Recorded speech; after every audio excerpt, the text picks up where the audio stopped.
Hey guys, so before starting the video, I do want to give a quick disclaimer.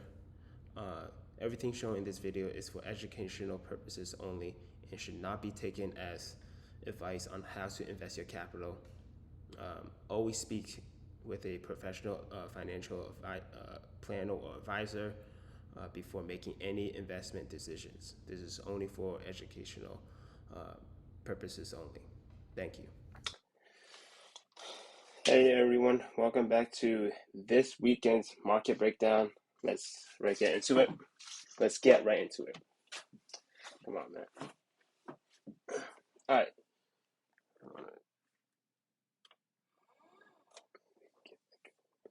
Yeah. All right. So EURCAD, same thing. Let's watch for continuations. What's good about this pair was what's good about this pair that happened during the week was that it broke over the double bottom line. So we're gonna look for opportunities below this line. Looking forward to come down a little bit more, and then we want to see structures. And then let's move on to AUDJPY. AUDJPY. So this pair we can kind of see it's a sort of a steep flag in this case. And what we know about steep flags is that it can break any time, right? It could just impulsively come down and break any time. So we're just gonna look for kind of maybe it may create a bigger structure for us to enter or something, but in this case, let's just focus on whether or not it will break for a continuation. And if it create a bigger structure, we'll take a look at it and capitalize on it. In this case, I don't like this double bottom area structure. And what's going on here right now, it looks like it's a correction here. So we might be seeing a continuation. Usually when we see this middle section, I don't really like it. So may stay out of it, or it may create something. And if it does create a middle section, like a corrective middle section like this, I'd rather stay out of it, even if it creates a corrective area on the last leg. What's that sound?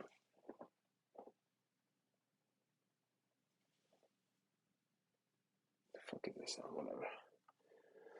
AUD, NZD, high time frame, we can kind of see, I think it's the same thing that we went over. We'll see a continuation. This area right here is a huge structure, huge corrective structure, and we can kind of see the language we kind of see here is breakout, correction. So kind of the same place, same play as last week, described as last week. The thing about these AUD pairs that we can take advantage of this if we're able to read this right, even if we don't get in. So let's say we can still read AUD pairs coming to the downside. And then we spot something for Euro AUD, right? Euro AUD, and we want to buy it. So we want to buy Euro AUD, and then we see AUD, a lot of the AUD pairs as a sell, which is translate to being weak. We can kind of have like a double confirmation of like, okay, AUDs are weak right now, and I'm seeing a buy setup for Euro pairs for Euro AUD. It kind of helps for confirmations and brings more confidence in your entry. So those are the positives of reading this market, even if there's no trades, right? So we always have to see things on the bright perspective. In this case, for AUD USD, we kind of see like a impulsive middle section right here, which is really good sign for a sell. Again, I've kind of went over these pairs earlier, so we see an impulse to the downside in kind of a corrective area on the last leg. So we might see a double top sell here. Let's just watch out for it. If it does create a nice structure in that area, I would do a sell and give it a tight SL. But right now, I just want to watch out for it. And again, it looks like it's most likely coming more to the downside. So that was that. Um, CAD Swiss, very simple as well.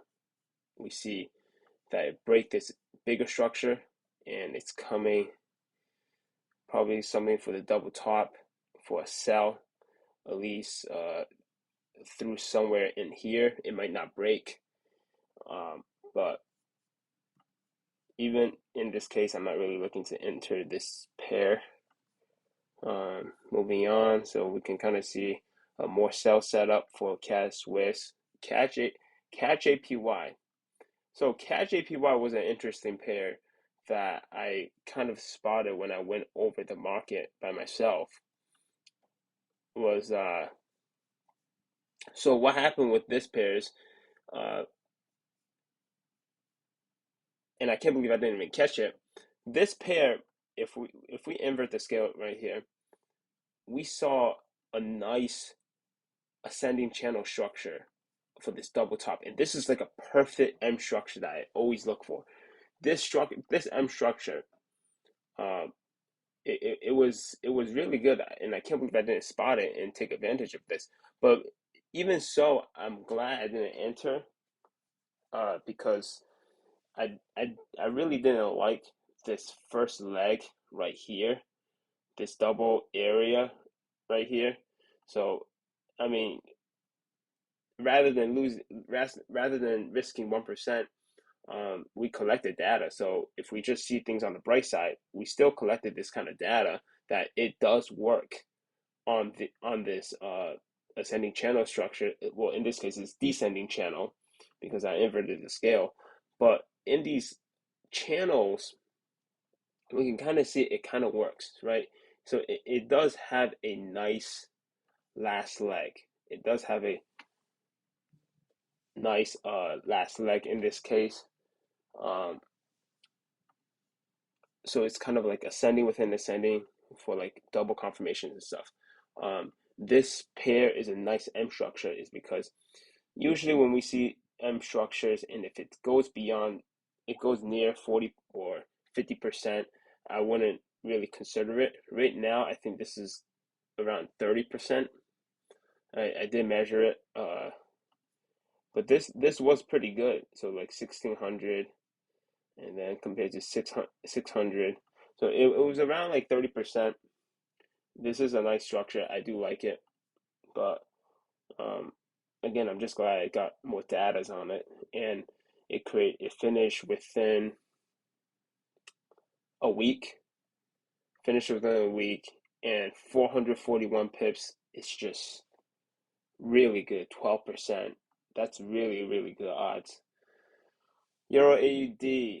Euro AUD, I most likely will not be entering this pair. I do not like the structure, this bottom area structure, this impulsive wick area. So, I mean, I would rather just monitor it. I mean, it's 4.8%. 4.8% is still pretty good, but I'd rather just monitor it and see where it goes. Uh, Overall, see it. Looking at this on a high time frame, it looks like it's going to go to the upside. Still, if it's bad structure, I'm not entering. Bad structure is bad structure. I don't care, even if the flow of the market is still good. So sticking out on that one, not going to be looking to enter. EURCAD. So I did write in a channel saying that EURCAD was pretty good, eyeing on it until it created more structure as it went on. And when it created more structure as it went on, it just got, the structure just did not look well. Even in this case of um, even in this case of this middle section, I was still okay with it. It was just it's a it's still impulsive in a case, because it just look, if we just look at this, it's just like one zip to the upside, right? What went wrong was really in this area. This area is creating a language, kind of a language here saying correction, continuation, and then mini correction, continuation, and it looks like is creating another flag for it to continue to the downside. So that and also along with this last leg. This last leg is just uh it, it's not even corrective. So it's more impulsive than corrective. So we're not even gonna bother with it. And also along with this bear flag that looks like it's gonna come more to the downside. So we're gonna sit out on this one and see where it goes. I'd rather see where it's going than to risk my capital on that. I mean, the thing about the worst thing about losing a trade is not, and if you're managing it right, it's the worst thing is not losing the 1% capital. The worst thing is losing confidence in your trading. The worst thing is effing up your mentality. So I'd rather stay out of it, stay out of as much losses as possible to not mess your mental psychology up, whether it's trusting your strategy or any of that sort. I don't want to mess up my mental state for these bad trades. I'm just not going to risk it. 1% is not the problem. The problem is messing up your mentality. Euro JPY, simple continuation. We're gonna just stay out of it. There's no nice area structure. But again, when it breaks on the higher side, I'm gonna look for opportunities. So simple Euro GBP, no man's zone. I'm still staying out of it. You just don't see any commitment in one direction. So I'd rather just sit out on it and just wait for opportunities. Euro NZD, at first I actually did not see this. At first I actually didn't spot this, but it actually looks pretty good. And then you can kind of see that it is committed to one side. So if you were to guess 6 times in a row, right? And if you were to guess selling, you would be wrong 6 times in a row. So I'm gonna bet that it's gonna go to the upside. Structure wise, it is pretty good on the last leg, pretty corrective. What I do see here is, I'm not gonna lie, what I do see here is this right here language, right? Small correction comes to the downside and it creates a big flag here. But what I do spot as well is this area value. So I'm willing to risk it. Not every single trade has to be perfect. I'm willing to risk it 1 to 5, 1 to 6%. And if we spot, and if it's still bad, and if we spot this next time, um, we'll just stay out of it. It's just a thing about comparing to the EURCAD trade. It's so obvious to me. It's just so obvious to me that it's not going to go well. Whereas compared to Euro NZD, it might work. You know, the last leg is pretty corrective, so it might work. So I would rather risk something that I feel pretty confident that it will go through than something that I know guarantee is not gonna go. Okay, so I do like this pair. If when the market opens, I am willing to risk 1% on that. Euro USD. So Euro USD. So this is a really nice, interesting pair because this right here was copy and pasted from um, CAD JPY. So it was a very similar setup that if we see something similar for like a ascending channel sell setup, we would definitely take it. And it's about 200 something pips. So if we would just risk like 30 pips on it, 1 to 7 ratio. So it's great odds. And it looks like it's coming up with a similar setup with CAD JPY. So I am definitely eyeing out on this one for a 1 to 7 ratio. Really, really attractive pair. GBP AUD, some kind of obvious. We kind of see what's going on in every single one of these, right? We can see where the direction of the market is going. So it's very obvious. We're looking for a setup for a buy, right? For a buy, 1 to 6 ratio. really good odds. Went over GBP CAD as well. Kind of read the language here that it will not be going to the upside, and it looks like it's having more commitment to the downside here, right? Comes down, correction, continuation. If we read another, if we see another correction for more continuations, we know there is going to be a commitment to the downside. So we'll just wait on that and be patient and see where it's going. I do want to see commitment. Again, I don't want to just enter because it feels, oh my gosh. I'll be right back. I'll be right back.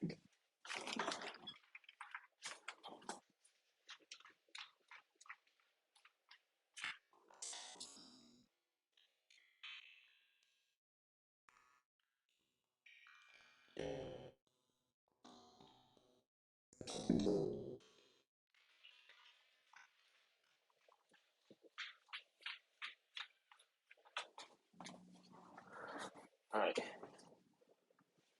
So, GBP Swiss, I'd rather just stick, so obvious looking at the high time frame, skip beyond that. Uh, you just don't see any commitment to any down or upside. Uh, so for GBP Swiss, sometimes in the earlier line, you can kind of see where the commitment is going, but this line right here, you can kind of see where the commitment is going in neither side, but on this last one, it's kind of more corrective than seeing a commitment. So I'd rather just stay out of that. If I don't see anything, I'm okay with it. So same thing as GBP, JPY. You can kind of see there's really no commitment here. I'd rather stay out of it as well. I don't even see a double top. I wouldn't even refer that as a double top. Looking at a high time frame, same thing. It looks like it's gonna go up, but even in this case, I kind of do spot a double top in this area, but this slope right here, I really don't like. I'd rather have it more connected to have a stronger neck than creating an arc. Then I can kind of see, okay, there's a sell setup or a buy setup more near to the future. But in this case right here, maybe I would look for something. I would wait for something and see, but I really don't like it. I do see an M structure, but I don't really like it. So we'll just see what happens on that double top area, because this area of value is considered an area of value because on the rejection it's 1,600 pips. So it is considered an area of value if it's beyond 200 pips rejection rate. GBP NZD, we can see a line, we can see commitment to the upside, but I'd rather just wait for opportunities. I don't really spot any flags or anything, so we'll just wait on that. The ones that I will be looking at is GBP USD, GBP USD. You can kind of see it's trying to create a flag here. If it doesn't, that's okay, but we'll look for it. 1 to 5 ratio, 5.7% is pretty good. So we'll just see what happens with it. It's really similar to GBP AUD, but yeah. So we'll just be looking at these 4 pairs. Hopefully, it creates something for us to capitalize on. NZD pairs, I don't really like, but I mean, we're gonna have to read. In this case, NZDs, I don't really see anything here. It's more of a no man's zone. USD CAD, it looks like it's coming down. So if USD CAD is coming down, it confirms GBP USD for a buy setup. Since again, reading these, it's just best if you read the USDs or any other pairs, whether or not it will be strong for double confirmation. Same thing what I said earlier about AUD pairs. Let's look at DXY. So um, DXY is still a sell setup continuation for me. This buy right here doesn't, to me, it doesn't really consider anything as a trend to the upside. I mean, if you see something, you can capitalize on that, but I don't see any commitment, so I wouldn't enter that. If anything, how I would go about DXY is if it creates an area of value, well, not area of value, but a corrective leg, I would seek to sell in this 103 price. That's how I would look at it. But even then, I don't even feel comfortable selling it because if you look at the 4-hour high time for a daily, um, it could even go to 105, right? 105 or 106. So I would rather just stay out of that and kind of see what happens. But this is pretty much it for this week. Pretty much wraps up the video. We're going to be looking at Euro NZD, Euro USD, GA, and GU. And thank you for watching. Please like and subscribe. If it does give you any value, please comment below. If you have any questions or anything, just write in a comment. Thank you so much for watching. Peace. See you next week.